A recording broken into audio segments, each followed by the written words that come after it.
Class 12 Python revision journey, ये आपका lecture 2 है। तो आज इस वीडियो में हम लोग का जो टॉपिक रहेगा वो होगा पहले वेरिएबल्स, दूसरा असाइनमेंट क्या होता है, डेटा टाइप्स कितने होते हैं जो क्लासिफाइड है पाइथन के, म्यूटेबल और इम्यूटेबल डेटा टाइप्स में, फिर input and output, dynamic typing और आखिरी में जो होगा टाइप कन्वर्जन। तो हम लोग स्टार्ट करते हैं। वेरिएबल्स, यार एक डेफिनेशन के तौर पे वेरिएबल्स उसको कहते हैं नेम है जो एक मेमोरी स्टोरेज लोकेशन को दिया गया है। ठीक है, मेमोरी स्टोरेज लोकेशन का जो नाम होता है उसको हम लोग वेरिएबल्स कहते हैं। जैसे कि अगर एग्जांपल में आपको अगर हम बताया जाए आप यहाँ देख रहे होंगे यहाँ पे कि यहाँ पे नेम है, जो ये जो नेम है, ठीक है, ये क्या आइडेंटिफायर है। पिछले वीडियो में मैंने आपको बताया था कि जो नाम लिया जाता है उसको आइडेंटिफायर कहते हैं। अगर आपने वीडियो नहीं देखा है पिछले वाला तो आपको थोड़ा बहुत कन्फ्यूज़न आ सकती है। तो आप क्या कीजिएगा, एक वीडियो है, हम लिंक दे देंगे पिछला वीडियो का, जो पहला लेक्चर 1 था वो देख लीजिएगा तो वापस आता है। तो ये जो नेम है वो एक आइडेंटिफायर है, और जो राज है, जो राज है वो आपका लिटरल वैल्यू या फिर डेटा है। ठीक है, अब क्या हो रहा है कि जो ये जो राज जो इस नेम में जो सेव है वो कहाँ किस जगह सेव है, तो उस जगह का नाम कहते हैं हम लोग वेरिएबल। स्टोरेज लोकेशन का जो नाम है मेमोरी लोकेशन का उसको कहते हैं हम लोग वेरिएबल। डेफिनेशन वही, variable is a name given to a memory storage location where values are stored and can be use any time during the programming. Example जैसे मैंने नेम अभी राज बताया था, फिर क्लास है, कोई एक क्लास कौन सा क्लास में रह रहा है, तो क्लास 12 में है, सेक्शन ए में है, तो ये सब कहाँ स्टोर्ड है उसको कहते हैं वेरिएबल्स। ठीक है, समझ गए होंगे आप इसको।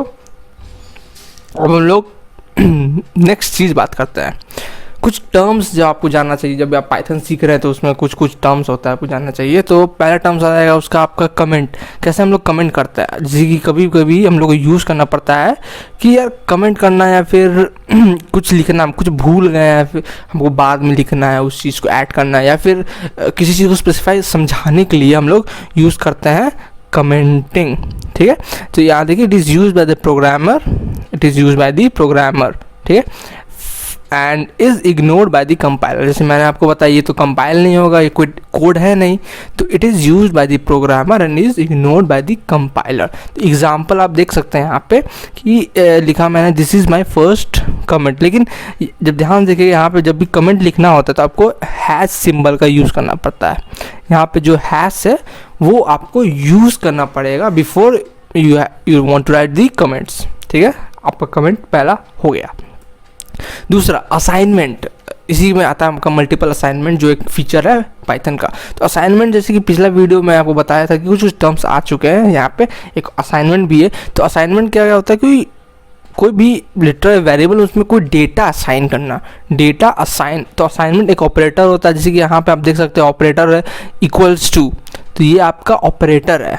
तो ये जो इक्वल्स टू है यहाँ पे ये आपका असाइनमेंट ऑपरेटर है।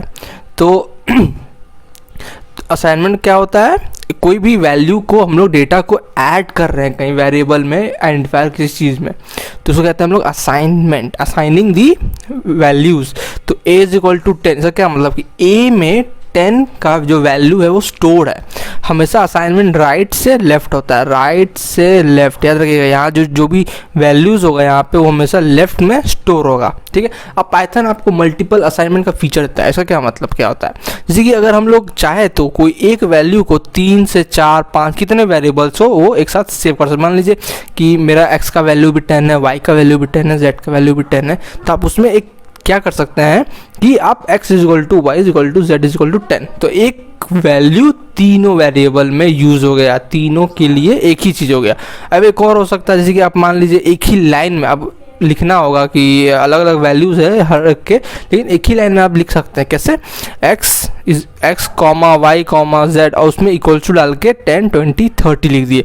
अब इसमें असाइनमेंट क्या था, देखिए जैसे 10 स्टोर कहाँ होगा, x में, ठीक है, 20 कहाँ स्टोर होगा आपका y में, और जो 30 होगा वो स्टोर होगा z में, साइमल्टेनियसली चलता है।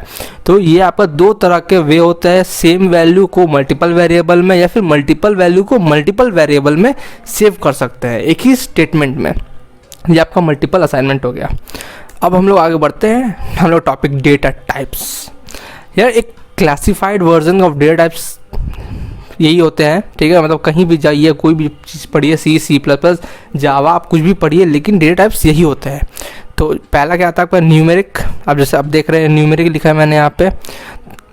फिर हो सकता है आपका दूसरा डिक्शनरी आ गया, तीसरा बुलियन आ गया, चौथा सेट आ गया, तीसरा सीक्वेंस टाइप आ गया। अब न्यूमेरिक में भी अलग होते हैं, जैसे कि यहाँ पर आप देख सकते हैं इंटीजर है, कॉम्प्लेक्स नंबर, फ्लोट, तो ये सब आपके न्यूमेरिक में आ गए हैं। फिर सीक्वेंस टाइप में स्ट्रिंग्स, लिस्ट, टपल, तो ये होता है। अब हम लोग को इस पर ध्यान नहीं देना, हम लोग को जो पाइथन में जो क्लासिफाइड हुआ है, जो आपको पूछा जाएगा, उस पर आना है ना। तो हम लोग चलते हैं नेक्स्ट स्लाइड पे। अब नेक्स्ट स्लाइड क्या कर रहा है यार, पाइथन को दो तरह में कैटेगराइज किया गया डेटा टाइप्स को। पहला इम्यूटेबल, ठीक है, और दूसरा म्यूटेबल। अब यार इम्यूटेबल क्या होता है, म्यूटेबल क्या होता है, उसका डेफिनेशन यहाँ देखते हैं। दोज डेटा टाइप्स, सुनिएगा ध्यान से, those data types whose values can not be change, can not be change, याद रखिएगा, कैन नॉट बी चेंज, समझे। जब जिसका वैल्यूज़ यहाँ पे कभी चेंज नहीं हो, कैन नॉट पे ये ध्यान दीजिएगा, can not be change after its creation is called immutable, ठीक है। अब म्यूटेबल क्या हो जाता है, जो वही इसका उल्टा, those data types whose values can be change, can be change after its creation, ठीक है, समझ गए। इम्यूटेबल जिसका वैल्यूज आप चेंज नहीं कर सकते हैं, म्यूटेबल जिसका वैल्यू चेंज कर सकते हैं जब भी, अब वो वेरिएबल बनाने के बाद, ठीक है। तीन तरह के डेटा टाइप्स आते हैं। अब यार एक चीज़ अब बताता है, वो डेटा टाइप्स यूज़ क्यों करना पड़ता है। Data type, different data types इसलिए होता है ताकि कोई भी वैल्यूज़ हम लोग उसमें डेटा ऐड कर रहे हैं, जैसे कि कोई 1 ऐड कर रहा है तो उसके लिए अलग डेटा टाइप है। फिर कुछ अगर वर्ड लिख रहे हैं, फिर कुछ सेंटेंस लिख रहे हैं, कैरेक्टर लिख रहे हैं, कुछ डेसिमल में लिख रहे हैं, तो वो उसके लिए अलग अलग डेटा टाइप्स है जो कि उस वक्त डेटा के लिए यूज़ किए जाते हैं, ठीक है। तो इम्यूटेबल डेटा टाइप्स में तीन तरह का आते हैं आपके, एक होते हैं नंबर्स, ठीक है, दूसरे आते हैं स्ट्रिंग्स, तीसरे आते हैं आपके टपल्स, ठीक है। फिर म्यूटेबल में आपके क्या जाते हैं, लिस्ट, सेट्स और डिक्शनरीज, ठीक है। तो हम लोग एक एक करके इस सब के बारे में पढ़ते हैं। देखिए पहला आपका नंबर्स, मैंने यहाँ लिख भी दिया है कि ये इम्यूटेबल, ताकि आप जो स्लाइड्स में जब स्लाइड करें तो आपको पता चले कि क्या क्या है। तो नंबर्स ये है इम्यूटेबल। सबसे पहले नंबर्स में क्या आता है आपका, इंटीजर और फ्लोट, ठीक है। इंटीजर को हम लोग इंट लिखते हैं, ठीक है, शॉर्ट फॉर्म में। अब इसका क्या, it is a whole number, positive, negative, without decimals of unlimited. Integer में अगर कोई भी, अगर आपको सेव करना कोई भी नंबर, अब पॉजिटिव हो सकता है, नेगेटिव हो सकता है, लेकिन याद रखिएगा यार विदाउट डेसिमल्स होगा। इंट में आप डेसिमल्स लिखिएगा तो जो भी पॉइंट के बाद डेसिमल होगा, जो भी पॉइंट के बाद नंबर होगा, वो गायब हो जाएगा। तो इसलिए हमेशा याद रखिएगा जो होल नंबर होना चाहिए, पॉजिटिव और नेगेटिव कोई फ़र्क नहीं पड़ता। एग्जांपल में x इज इक्वल टू 1 2 3 4, ठीक है, मैंने डाल दिया 1 2 3 4 डाल दिया, y में माइनस डाल दिया, z में एक ही रखा 5 रखा, तो ये आपका इंटीजर हो गया। फ्लोटिंग पॉइंट, अब जब इंट में हम लोग डेसिमल यूज़ नहीं कर सकते, कोई ऐसा वैल्यू या फिर वेरिएबल चाहिए ना जिसमें हम लोग यूज़ कर सके डेसिमल पॉइंट को, तो इसलिए आया है फ्लोट। फ्लोट में आप वही नंबर पॉजिटिव नेगेटिव रख सकते हैं और कितना भी डेसिमल आप रख सकते हैं, कोई दिक्कत नहीं है। फ्रैक्शन का भी कहते हैं, फ्रैक्शन पार्ट को, ठीक है। तो एग्जांपल में देख सकते हैं x इज इक्वल टू 193.1234, फिर यहाँ पे -99.999 और यहाँ पे 1.0, ठीक है। आप देख सकते हैं कि डेसिमल में यूज़ हो रहा है जो आफ्टर पॉइंट्स। तो फ्लोट सिंपल, आपको नंबर लिखना है तो आपको इंट यूज़ करना पड़ेगा। बढ़ते हैं हम लोग अपने नेक्स्ट डेटा टाइप्स जो है स्ट्रिंग्स। ये भी इम्यूटेबल है, ठीक है, ध्यान रखिएगा, ये भी इम्यूटेबल है। इम्यूटेबल मतलब क्या था, हम लोग उसका जब एक बार क्रिएट करें तो हम लोग उसका वैल्यू चेंज नहीं कर सकते हैं। अब यार एक चीज़ का पहचान है कि अगर कोई भी कुछ भी लिख रहे हैं हम लोग, अगर उसको सिंगल या फिर डबल कोट्स के अंदर डाल दें, उसको कहते हैं हम लोग स्ट्रिंग्स। सिंपल, आपको पूछे यार कि स्ट्रिंग है कि नहीं, आप चेक कीजिएगा क्या इसके अंदर ये डबल कोट्स के अंदर है या फिर सिंगल कोट्स के अंदर, अगर है तो वो आपका स्ट्रिंग हो, आप लिख दीजिएगा हाँ ये स्ट्रिंग है। एग्जांपल देख लीजिए, यार डबल कोट्स के अंदर मैंने लिखा है हेलो फ्रेंड्स और एक सिंगल कोट्स के अंदर लिखा है मैंने हेलो फ्रेंड्स, ठीक है। तो ये हो गया आपका स्ट्रिंग, और ये आपको एक सिंगल लाइन में मैंने लिखा है इसलिए इसको कहते हैं हम लोग सिंगल लाइन स्ट्रिंग। क्या कहते हैं इसको, सिंगल लाइन स्ट्रिंग। और वहीं पे यहाँ पे हम लोग देख सकते हैं कि 3 मैंने डाला, 3 कोट्स क्यों डाला हुआ है मैंने, क्योंकि अगर आप चाह रहे हैं कि आपने वो मान लीजिए कोई पैराग्राफ लिख रहे हैं, आप पैराग्राफ लिखने की जगह नहीं है, तो अब उसके लिए क्या कीजिएगा, आप एक लिखिएगा फिर एक वेरिएबल बनाइएगा फिर एक वेरिएबल नहीं ना, तो उसके लिए एक ही वेरिएबल में अलग अलग लाइन पे लिख सकते हैं। इसके लिए हम लोग 3 डबल कोट्स या फिर 3 सिंगल कोट्स यूज़ करते हैं। और जब ऐसा यूज़ किया जाए 3 डबल या फिर एक सिंगल कोट यूज़ किया गया तो उसको कहते हैं हम लोग मल्टी लाइन स्ट्रिंग। याद रखिएगा, मल्टी लाइन स्ट्रिंग। ठीक है,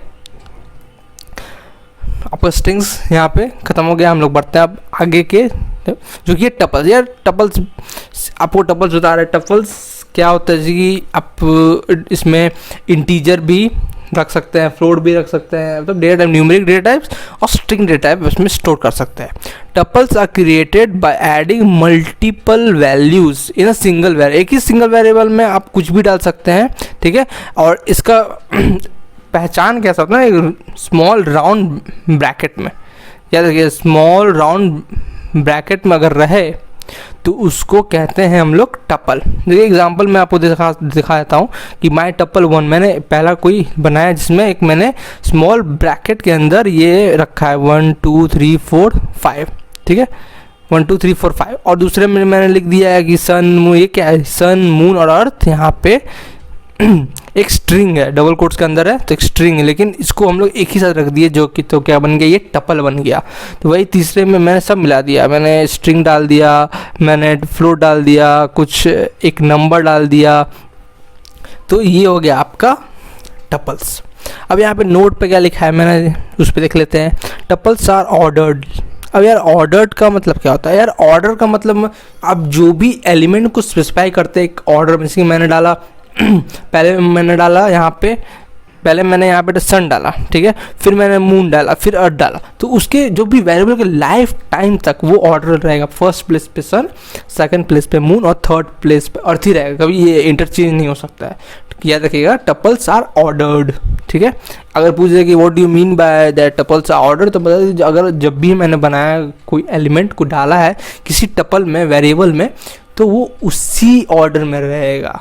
ठीक है, आप टपल समझ गए। अब हम लोग आते हैं लिस्ट। अब हम लोग आ गए अपने म्यूटेबल पार्ट में। तो लिस्ट एक म्यूटेबल डेटा टाइप है। ठीक है, लिस्ट क्या होता है? List is created by adding multiple values in single variable and place inside the square bracket. वो आपको याद है, जब अभी जस्ट मैंने टपल पढ़ाया था, वो क्या था, स्मॉल ब्रैकेट में था। जो लिस्ट होता है वो आपका होता है इन दी स्क्वायर ब्रैकेट, फिर बिग ब्रैकेट जो हम लोग कहते हैं आसान भाषा में। तो दोनों वही है, दोनों सेम है। लिस्ट और टपल्स में क्या है ना, फ़र्क आता है म्यूटेबल और इम्यूटेबल में। लिस्ट म्यूटेबल है, टपल्स इम्यूटेबल है, और फ़र्क यही है। और एक और है फ़र्क यही है कि ब्रैकेट का, उसमें लिस्ट में हमेशा स्क्वायर ब्रैकेट, और जो टपल्स है हमारा जो इम्यूटेबल है वो उसमें होता है स्मॉल ब्रैकेट। वही same example 1 2 3 4 5 sun moon earth मैंने दिया था। और लिस्ट भी ऑर्डर होते हैं, यहाँ पे मैंने लिखा है लिस्ट आर ऑर्डर्ड। इसका मतलब वही है, order in which specify the elements when define list is maintain for that list life time. List आप समझ गए। ठीक है, अब यार कभी कभी इनके फंक्शन भी, स्ट्रिंग्स के फंक्शन अलग है, लिस्ट के फंक्शन अलग है, तो फंक्शन भी मैं आपको बताऊंगा।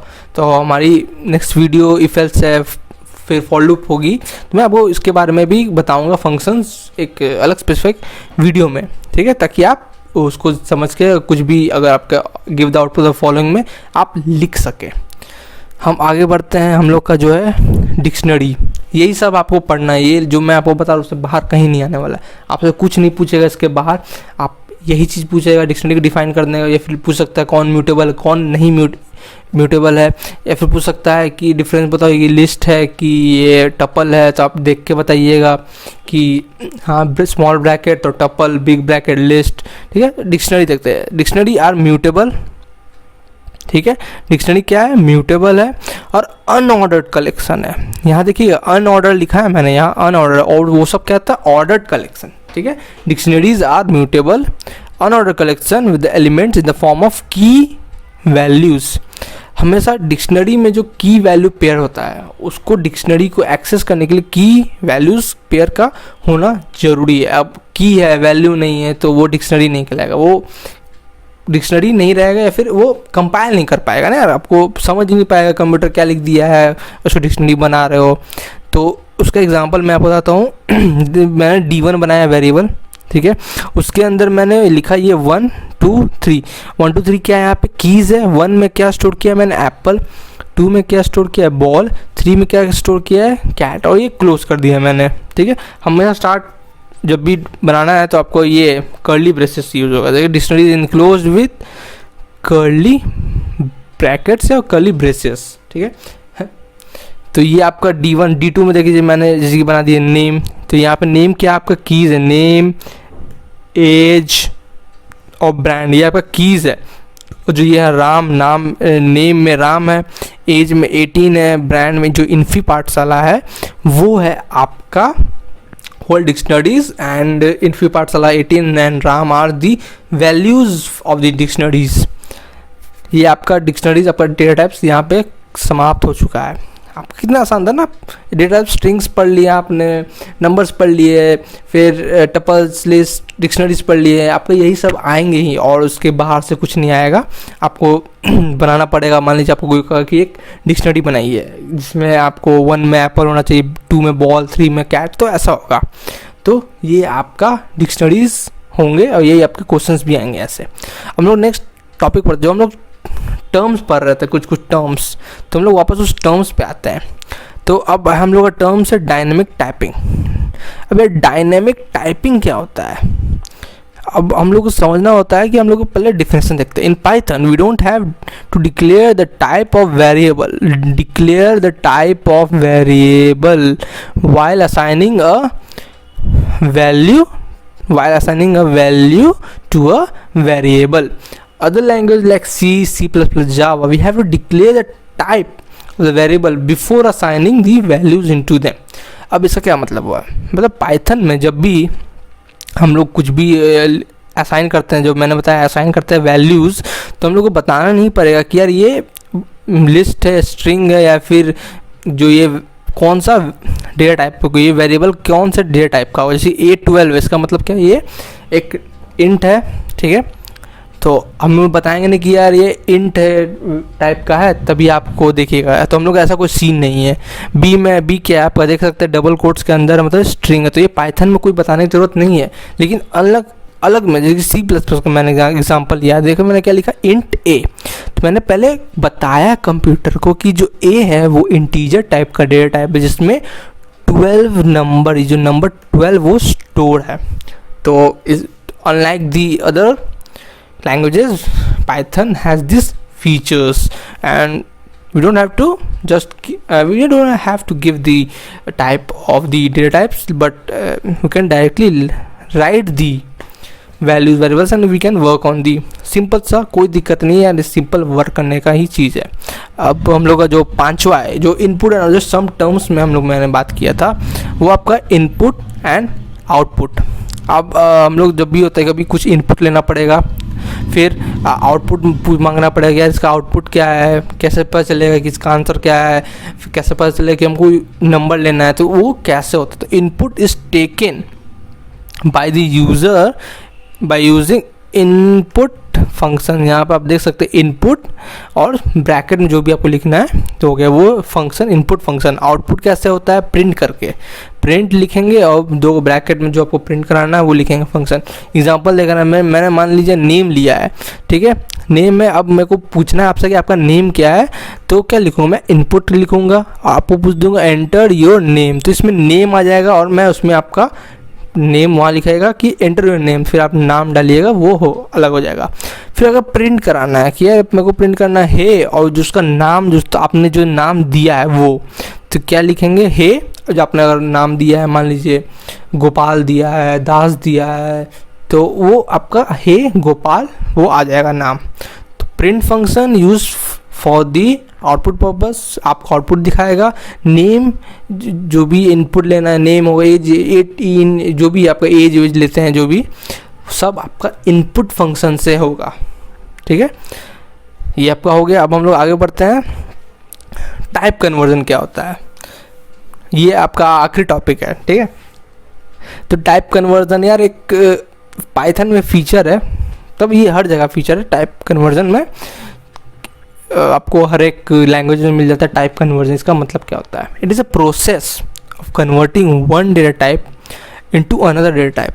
इसका मतलब कोई डेटा टाइप मान लीजिए हम लोग यूज़ कर रहे हैं, ठीक है, तो उसको एक डेटा टाइप से अलग दूसरे डेटा टाइप में कन्वर्ट करना है तो हम लोग यूज़ करते हैं टाइप, उसको कहते हैं टाइप कन्वर्जन, ठीक है। तो उसके दो वेज होते हैं, ठीक है, टाइप्स ऑफ कन्वर्जन दो, एक आ गया आपका इम्प्लिसिट और एक हो गया एक्सप्लिसिट। कभी कभी हम लोग कंफ्यूज रहते हैं यार इम्प्लिसिट क्या होता था, एक्सप्लिसिट क्या होता था, ठीक है। तो अब उसको याद करने के लिए इम्प्लिसिट है, उसका डेफिनेशन बता देते हैं पहले आपको, फिर बता दें। In this type of conversion Python automatically converts one data type into another. एक डेटा टाइप को अनदर में कन्वर्ट करता है पाइथन अपने आप से, हम लोगों को कोई चीज़ नहीं करना होता है, इसमें कोई भी डेटा का लॉस नहीं होता है। एक्सप्लिसिट में क्या होता है, in this type of conversion user forcefully converts, हम लोग ज़बरदस्ती करवाते हैं, ठीक है। तो इसमें लॉस ऑफ डेटा हो सकता है, इसमें आपका लॉस ऑफ डेटा पॉसिबल है। अब मान लीजिए कुछ एग्जांपल्स अगर मैं दूं आपको, कैसे कि यहाँ पे मैं लिख देता हूँ, ठीक है। जैसे कि मैंने कोई भी एक सिंपल सा चीज़ लिया, जैसे कि मैंने अगर मान लीजिए मेरा कोई वेरिएबल मैंने लिख दिया a, ठीक है, इज इक्वल टू 12, ठीक है। अब मैं चाहता हूँ कि इसको कन्वर्ट करूँ किसी हायर में, मतलब 12 है, A12 है ना, राइट। तो उसको मान लीजिए फ्लोट में कन्वर्ट करना, उसको हायर अप में जाना, ठीक है। तो अगर फ्लोट में कन्वर्ट कर, अपने आप मैंने डाल दिया कि A को फ्लोट में कन्वर्ट करना, तो A तो उसका वैल्यू क्या हो जाएगा 12.0, ठीक है, ये आपका वैल्यू हो जाएगा। तो इसमें कोई डेटा लॉस हो रहा है यार, आप देख रहे हैं इसमें भी 12 है, इसमें भी 12 है। अब इसका क्या मतलब हुआ, दोनों 12 है, कोई तो इसका आपका लॉस नहीं हुआ। अब मान लीजिए इसी में आपको यहाँ पे मैंने डाल दिया कि 12.34, ये क्या हो गया आपका फ्लोट, है ना, फ्लोट। अगर उसको कन्वर्ट करना होता हम लोग को इंट में, जो हम लोग अपने आप ने उसको फोर्सफुली करेंगे, हम लोग ज़बरदस्ती कराएंगे, कंपाइलर को कहेंगे, पाइथन को कहेंगे कि उसको कन्वर्ट करो, फ्लोट को इंट में करो, हमको चुल मची है, हमको करना है। तो उसके वजह से जो 12.34 है, तो इंट में आप जानते हैं डेसिमल नहीं आता है, तो जो ये जो 0.34 है वो क्या हो जाएंगे, गायब हो जाएंगे। क्या बच जाएगा 12, तो ये 12 आपका आंसर आ जाएगा। तो क्या हो गया आपका लॉस ऑफ डेटा लॉस हो ना, 0.34 गायब हो गया। तो इसको कहते हैं हम लोग एक्सप्लिसिट, ज़बरदस्ती करना, ठीक है, और इम्प्लिसिट मतलब अपने आप करना। ये आप समझ गए आपका क्या होता है इम्प्लिसिट टाइप कन्वर्जन, जो हम लोग जो पाइथन जो खुद से करता है, कोई दिक्कत नहीं, कोई लॉस ऑफ डेटा नहीं। एक्सप्लिसिट ज़बरदस्ती करना, ठीक है, तो उसको कहते हैं हम लोग एक्सप्लिसिट। इसको हम लोग एक और नाम भी दिए टाइप कास्टिंग, ठीक है। हम लोग कभी कभी एग्जाम में आपको 1 मार्क्स के लिए पूछ सकते हैं टाइप कास्टिंग का डेफिनेशन बता दो मेरे को, तो कहेंगे ये एक टाइप ऑफ कन्वर्जन है which we user forcefully converts one data type into the another and loss of data is possible, ठीक है। तो आपको ये एग्ज़ाम में आ चुके हैं, तो ऐसा है नहीं कि नहीं आएंगे या फिर देखा जाएगा, आते हैं एग्ज़ाम में, तो आपको देखना पड़ेगा, आपको ध्यान देखना पड़ेगा। मैंने आपको बताया कि ये सब एग्ज़ाम में आ सकते हैं, तो ऐसा पॉसिबल है, हाईली पॉसिबल कि आपके एग्ज़ाम में आए, तो आप उसको ध्यान में रखिएगा, वो सब पर्टिकुलर चीज़ सबको, ठीक है। ये आखिरी वीडियो है, मतलब ये टॉपिक ख़त्म हो गया हम लोग का। अब नेक्स्ट टॉपिक हम लोग का इफ एल्स का आएगा, फिर फॉर लूप का आएंगे, ऐसे करके जल्दी जल्दी करके बढ़ा जाएगा। थैंक यू, लाइक कीजिएगा, शेयर कीजिएगा, सब्सक्राइब कर दीजिएगा चैनल को। ये जो नोट्स PDF फॉर्म में अवेलेबल होगा टेलीग्राम चैनल के इन्फी पाठशाला, टेलीग्राम चैनल का नाम है हम लोग के इन्फी पाठशाला, जो कि सेम टू सेम यूट्यूब पे है, तो आप सर्च कर लीजिए इन्फी पाठशाला, आपको मिल जाएगा, ठीक है। लिंक पिछले वीडियो का, फर्स्ट वीडियो लेक्चर 1 का है डिस्क्रिप्शन में, और साथ ही साथ उसका नोट्स भी अवेलेबल है, तो आप उसको जाके एक्सेस कर लीजिएगा जिसको आपको नोट्स चाहिए होगा। और देखते रहिए। जय हिंद।